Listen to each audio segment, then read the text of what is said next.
Welcome to the Wellbeing Uprising. I'm your host, Bethany Ainsley. This podcast is all about the real-life challenges that impact how we work and live, from burnout and stress to stigma, loneliness, and everything in between.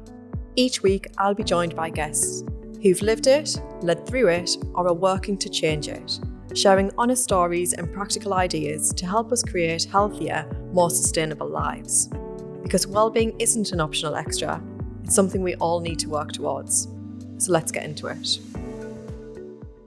Today I'm joined by two incredible guests to talk about the subject that's long been overdue in many workplaces, men's health, and more specifically, why it's still taboo in so many industries.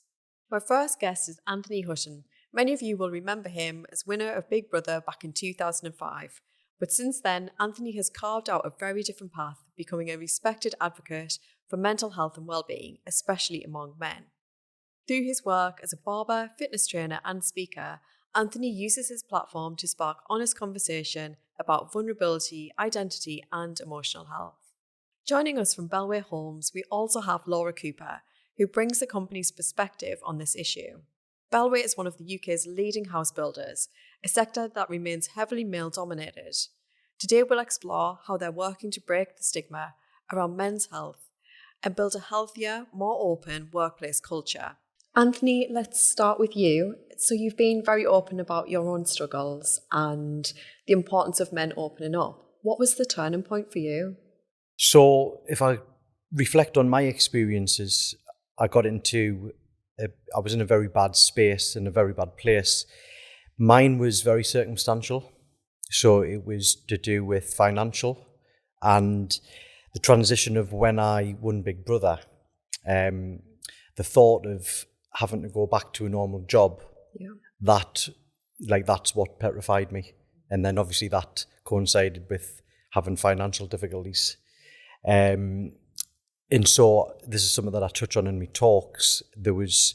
I had to take action and I had to change things up in my life.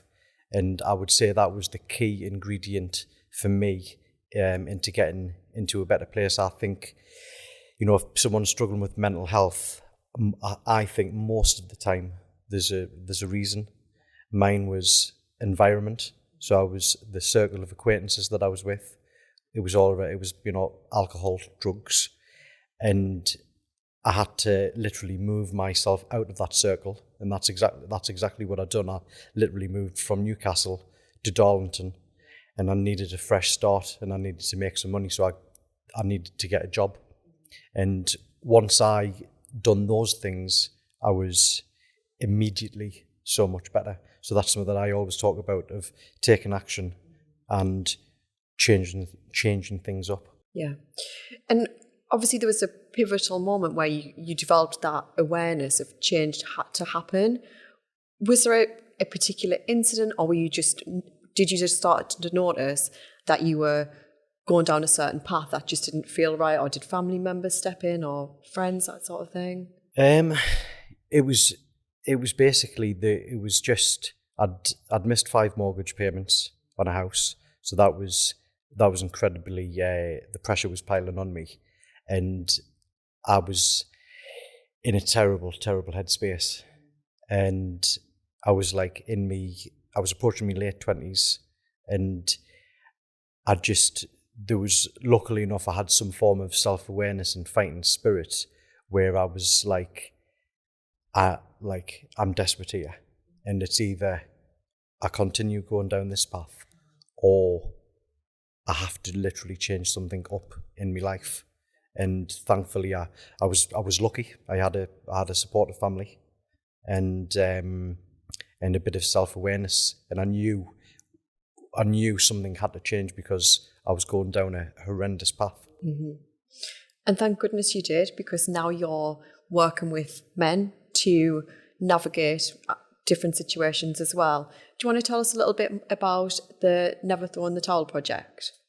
Yeah, absolutely. So it's to lead me to the project. For me, it definitely does have a feeling of fate for me. It came from basically a number of chapters in my life. First one was like what I touched on, had my own struggles. So I've been there. And then the first job that I got back into the hair industry, being a barber, talking to men for a living, and discovered that I was having unofficial therapy sessions. And because I'd been in a certain place myself, there was a massive part of me that had empathy and felt as if I could help when I had men opening up to me in the chair. So there was them two factors that always was a niggle of me wanting to actually do something in that field. And then the third thing, which that's what feels like fate, was the passing of my grandma. So in short, it's a long story, but in short, my grandma brought me up, and when she passed away, I done her eulogy, and I used the words, "She never threw in the towel, and she done everything she possibly could to keep on living." And straight after the funeral, there was a man waiting for me outside the church who had attended the funeral, and this man was literally in floods of tears, and he shook my hand and he thanked me for the eulogy. And the same night, I was at my grandma's house that night, and I got another message from that same man, and he'd sent me this big long message sharing with me that he was in a terrible dark place. He was seeking professional help, and then right at the end of the message, he said, "I've really clung on to the words that you've spoke about your grandma, the words never throw in the towel." And that I couldn't stop. I kept on reading that message, and it sparked a fire. And then when I got my first opportunity at speaking at an event, the organizer, Holly, she called me. She said, "I'm going to book you as a speaker. What's the talk going to be called?" And I'll never forget that moment. I got goosebumps, and I said, the first thing that came to my head was the talk's called "Never Throw in the Towel," and then that's snowballed into a project. So it's unbelievable. So far, it's been an unbelievable journey. And so, I always say, if you can find something in your life that you can do that actually makes change for good and makes impact, it's one of the best things you'll ever be able to do. Yeah, absolutely. That's a phenomenal story. Laura, some of the data that we've got is, so for data from ONS, for example, found that male construction workers are 3 times more likely to die from suicide compared to those working in other industries. Why do you think that is? It is a horrendous statistic, and I think the Lighthouse Construction Industry Charity actually have another statistic, which is 2 construction industry workers die every working day by suicide. And I think the reasons are, it's one of those multifaceted problems, I think. So you've got things like, societal norms and gender stereotypes. So there's that traditional view of masculinity. I think there's lots of talk at the minute about, women in the Me Too movement and the view of femininity. But I think equally men have struggles. So I think it's that whole picture of, being stoic, being tough, not showing any emotion, not being vulnerable. Because if you do, then you're open to, judgment, criticism. People think you're weak in some sense. I think as an industry as well, I think there's other factors at play. So the nature of the role, there's lots of pressure. It's a safety critical role. There's things like, it can be a lonely role, because particularly if you're a trade, people might not think it, but it's actually really hard work. You've got to stay focused most of the time. So you're not there for lots of chit chat. There's not necessarily loads of great, break spaces where you can sit and have a chat with your pals at lunchtime. You could probably go a day without saying many words to people. And then I think on top of that, there's the piece around how people live their lives. So you've got factors like gambling, alcohol, relationship breakdowns, and these all affect construction workers who are predominantly male. And that's a little bit like what you mentioned, Anthony, around this. There tends to be some kind of challenge initially that then leads to worsening health outcomes, whether that's physical health or mental health. You touched on there briefly around masculinity. Is that something that you've come across as well, Anthony? Like you touched on there, for example, the construction industry. It's man's man, man up. All of those terminologies still float around the construction industry. So it's such a male-dominated industry, and it's honestly I found it's a hard one to crack, because I do think construction organisations they really try to bang the drum about improving mental health, getting men to talk, and all of that. But from what I've found, it's still such a hard one to crack, because one of the questions that I ask when I go to every site, but especially in construction, is if you've struggled, felt anxious, struggling with your mental health in a dark headspace, I give them the opportunity to put their hands up if they've spoke about it or asked for help, and you pretty much never get anyone putting their hands up. So this is why I'm a big advocate for trying to tailor mental health for men. I think that is needed. It needs to be tailored, and I think like creating safe spaces for men is such a good way of nudging conversation, because I think a poster on the wall simply asking men to talk or ask for help, I'm not too sure whether that works. I think creating safe spaces is one of the ways of definitely nudging conversations. Yeah, absolutely. And with regards to Bellway, what have you managed to put in place? We've done quite a few things. I'll be really honest though, some have worked really well and some have been epic fails. So, you know what, there's things like we've got all your standard offerings such as the EAP Employee Assistance Programs, and we find that doesn't particularly work, because, you know, if someone wants to ring up and they want to find some advice on financials or legals, absolutely. But if someone wants to talk about their mental health or something very personal, they don't want to talk to a faceless entity. I think it links to one of the other challenges for the industry, because we're quite traditional in every sense. There's lots of traditional views and values that we've got to consider. So, you know, there's that view of you don't talk about your emotions, you don't talk about your feelings, or you might talk about it to a very few select people. So you're not going to call a helpline, certainly, and do that. But we've done a few different things. So training's a really important thing. So we've made sure that all of our site managers are trained in mental health awareness, so they can start to spot the signs, they can signpost and offer support, and have non-judgmental conversations. Because I think another fear people have is that they're going to get judged, so therefore they might lose their job or it might impact career progression. So I think that helps to allay some of that. We've also had a big campaign where we've got 1 in 10 of the workforce who are mental health advocates. So these are mental health first aiders effectively in the business, and we're working really hard to try and get one on every site, so there's somebody there if people want to talk. Interestingly though, we thought we'd done really well, pat on the back, we've got 1 in 10, bit more work to do, but it's going really well. We did feedback, so I think the key that we've tried to put in place is ask people what do you want, and offer them lots of different ways to offer the feedback, because some people like to talk, some people want to do an anonymous survey, etc., put something in a ballot box. And we got some really useful feedback through saying, basically, we appreciate what you're trying to do, but the person who's the mental health advocate on my site or in my area, I don't really want to talk to them because I don't really rate them. And we had a look at why that was, and actually we'd kind of just went out, because it's quite a hard job to do. You're taking on a lot of pressure and burden.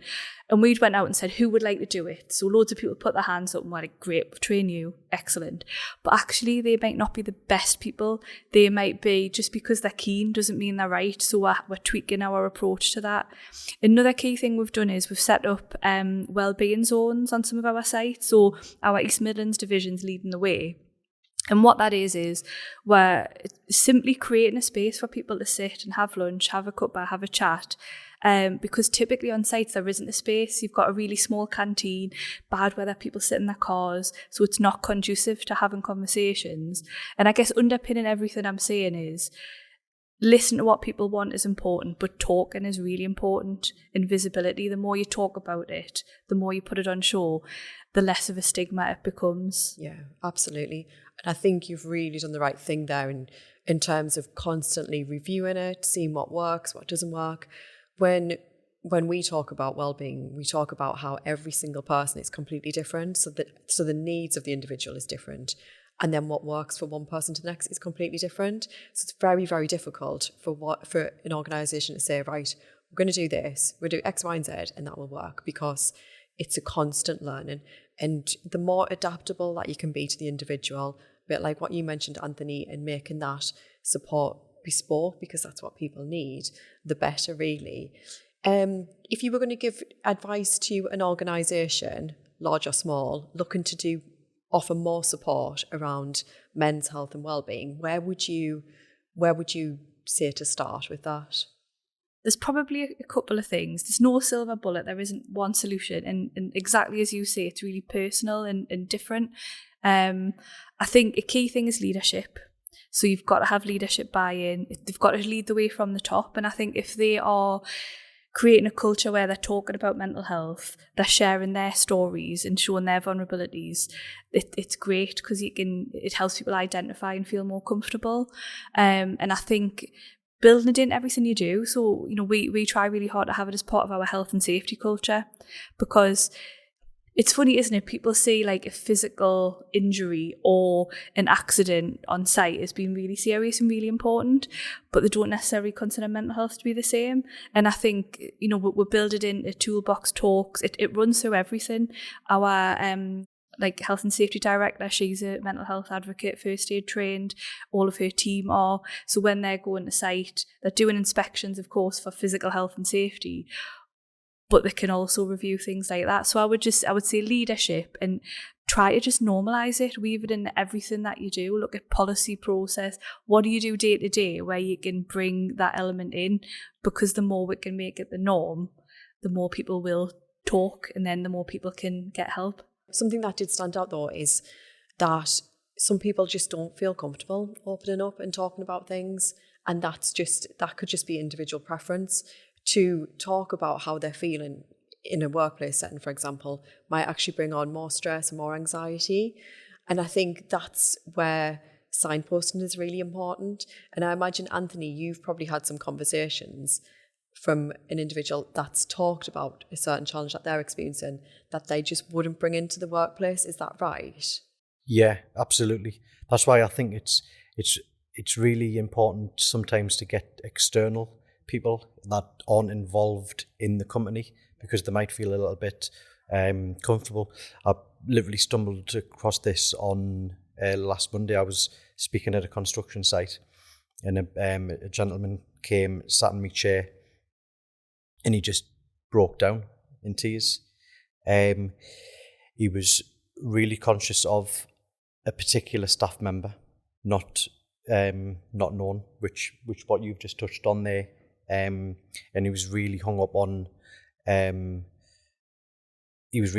like none of the lads known about his issue. And I think with that, just in terms of, sometimes it's not necessarily what you say, it's how you make him feel.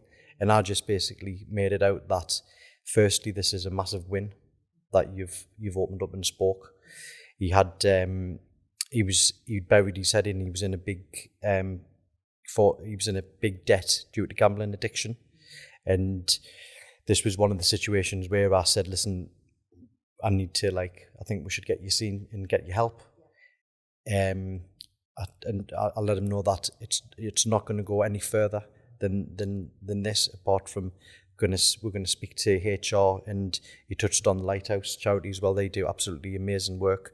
And a week later, he'd messaged, said he was getting help, and thanks for the chat in the chair. So I think on your point, yes, people they might feel uncomfortable talking, but sometimes they just need that gentle nudge. And I do think there is always that person that they will feel comfortable with speaking. They might not want to tell the lads or certain, but I do think there is that person that you can speak to, that you feel comfortable with. Yeah.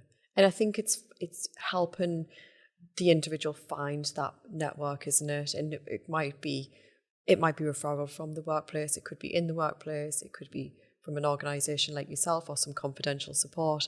And I think sometimes it's being able to see things from a different perspective, because sometimes it can feel so heavy being in such a challenging situation, that actually having somebody to talk to, whoever that might be, can just help relieve some of that pressure and help see things from a different perspective as well. Absolutely, yeah.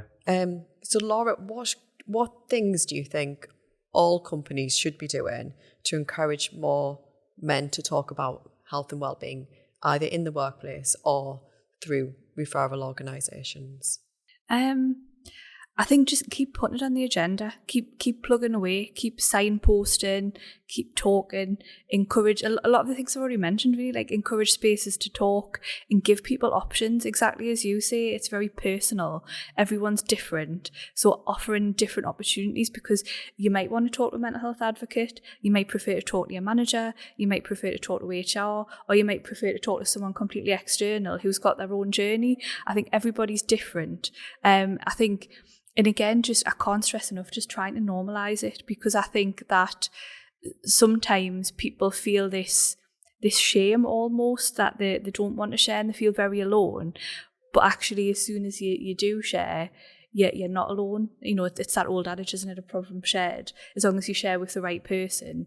And yet, often with this sort of thing, you're in your own head and you're judging yourself a lot more harshly than anyone else actually would.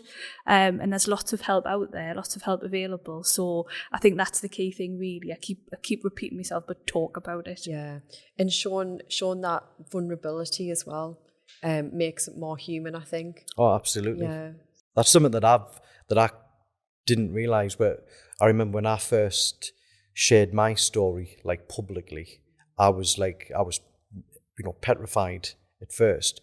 But then I was like, wow, I can't believe, like, the impact in what people are saying here, just purely from just being honest and vulnerable. And like I said, it actually has the opposite effect. Actually, people think, wow, like, fair play. Like, that's strength. it is showing you vulnerability. So I think just shifting mindset on that topic's important and can help make change. And I think it's about building healthy habits as well, isn't it? Because at first, it is like it probably will feel uncomfortable, like having to do exercise on a weekly basis or whatever it might be. But finding something that you enjoy and building up gradually to the point that it becomes a habit can just make such a big difference. Absolutely. And this is what I said to this guy. I keep on resorting to yesterday. I had so many blokes in the chair, but I said the advice that I gave, because he wasn't into his fitness at all. Yeah. And I said, look, even if you just go on a walk, right? I says, and then I says, maybe do it for a week. Maybe then build it up to maybe you're doing a 5-minute run. Yeah. And I think it's just taking them first steps, and then like you said, getting that habit, and then what's fantastic is, you know, when you've built up that habit, you start getting a bit of a like, oh yeah, I feel a bit better here, and you start, and it just snowballs there, and anyone can do it. It's just flipping that mindset. Yeah, absolutely. Totally agree. It's just really practical things, isn't it? Like, sometimes you can't fix the problem in here. Yeah. But there's things you can do if you go away from it and focus on other things for a bit. Suddenly you get clarity on which way to go. And if you do a bit of exercise and you look after yourself and you eat well, it's like marginal gains. Yeah. Just do a little bit of something, and actually you'll feel like you've achieved something. You'll start to feel a little bit better, because it's that link between your physical health and your mental health. And sometimes when we talk too much about mental health and, you know, mindfulness, meditation, you know, I'm not dissing that at all, because I quite enjoy that personally, but some people don't. You know, I know my husband would rather stick pins in his eyes than do meditation. So, but I think if he wasn't feeling good, he would absolutely go out for a walk. I think actually probably need to be a bit better, go to bed earlier tonight. Yeah. That kind of thing. Really practical stuff. I remember when I was going to introduce breath work in my retreats, and it's mixed clienteles from professional fighters all the way through to, you know, it's very mixed. And I remember thinking, are they gonna freak out about doing breath work and grounding and taking the socks and shoes off? But it was a lot more better of a response actually than I thought, because I was very conscious of, like, saying to a bunch of gadgets, like, we're going to do breath work. No, I get that. I do. If I've been out delivering a workshop, I do a breathing exercise and I feel the same. But then I also say to people, you can do this at any point and nobody's going to even know, because who is watching how somebody breathes? Yeah. It is literally slowing down the breath. And like you said, when you are in a stressful situation or you're feeling like that, you breathe, you have shorter, sharper breaths, and that affects the mind and the body. So yeah, totally agree. Yeah. I've got such a funny story about breath work that my wife told us this morning. So my son is nearly 4, and he's got a bit of a temper, and we're trying to and I've started implementing breath work, and he said, and my wife said she'd told him off, but in a really calm way. And she said she just sat him down on the stairs, and then she said she walked away, and then all she could hear is my son going doing breath work, trying to be calm. I was absolutely howling. That's good. Implemented at a young age. Yeah, absolutely. Brilliant. No, I think they're getting them little useful tools Yeah. early doors can play an impact. Yeah. I think that's a really interesting thing though, because I think part of the issue is, particularly in the industry, is how people of what they've experienced when they were younger. So part of the problems that they face are because they didn't learn how to deal with anger or restlessness or things like ADHD, or even just, and it still happens now, there's not really financial awareness in schools. Yeah. So people don't tell you how to manage your finances when you get more money or when you've got less money, or how it all works and all the bills you might get. So I think that, and people fall into that trap very easily. And I think actually that's part of the problem. It's really tangible things. It's not in people's heads, as it were. It's actual, you can almost track the trajectory of why things are going wrong, because no one's ever showed people how to do these things, how to manage their emotions, finances, addiction. I think it's quite, because often people are looking to fill something that's missing, and the thing that's missing, usually, not always, is connection. And I think actually there's something there, isn't there, with young people and sort of stopping it coming to the fore in later life. It's just life skills, isn't it? Yeah. You get academic skills, but you don't always get life skills. And I think some people, it's luck of the draw. If you've got people around you, if you've got a good mentor, if you've got good friendship network or business network. Mm-hmm. But some people just don't have that, unfortunately. And I think if we did more in schools, I'm getting on my soapbox now, then I think it wouldn't stop, solve all the problems, but it would stop people from spiraling to the point where they feel so hopeless they've got no other course of action than to end their life. Yeah. What's one thing that you'd like our audience to take away from our chat today? The importance of building connection is really important. And I also promised I would do a shameless plug. So a team of our graduates are working with the Lighthouse Construction Industry Charity to run an event to raise funds for the charity, but also raise awareness of men's mental health in particular. So it's called Beats. It's going to be in London on the 18th of September. And if anyone's interested, they can buy tickets online via Eventbrite, and I'll share something in the show notes. Brilliant. So get your tickets for that. And Anthony? I just think, really, I'll just, bang the drum about the message of talking and vulnerability is a strength. I think you actually can make, no one can change the world, but definitely from experience, I believe that you can make change around you. So you can make change around your workplace, you can make change around your community by action, and again, shown, especially if you're a leader, just showing examples and leading from that, and with that affects the culture. Brilliant, thank you. So the work that Anthony and Bellway are doing in men's health is really important, and you're really leading the way. So thank you so much for joining me and having that discussion. Thanks.